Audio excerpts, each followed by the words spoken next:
problem here is that a government came into office and its policies have been so chaotic that those people who have worked hard to attain that level of comfort have now seen it all almost wiped away.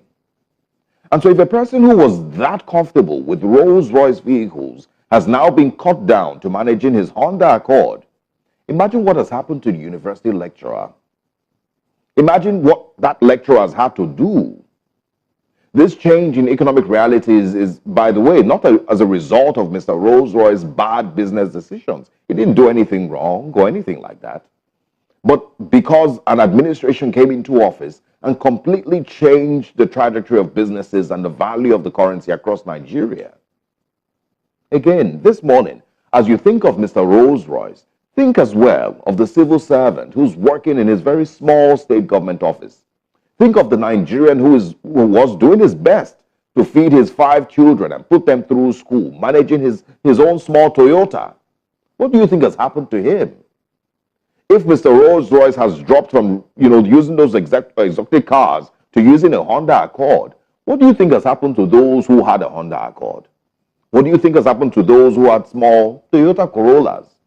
What do you think is their fate? Ladies and gentlemen, leaders come into office and it is expected that their leadership should bring about prosperity and growth for a nation and its citizens. That is the expectation.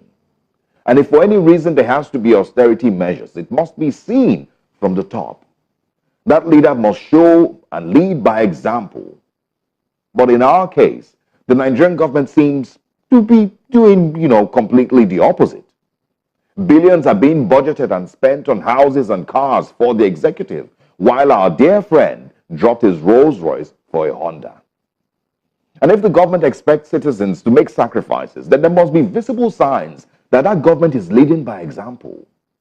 Government must also drop its own Rolls-Royce and use a Honda.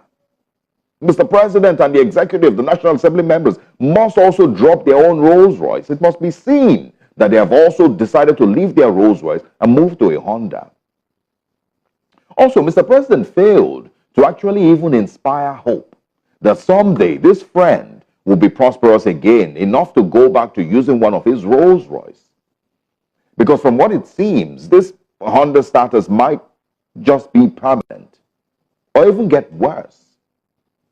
He may start, to leave his Honda now and start entering Danfo. And so to Mr. President, is the Honda adjustment permanent?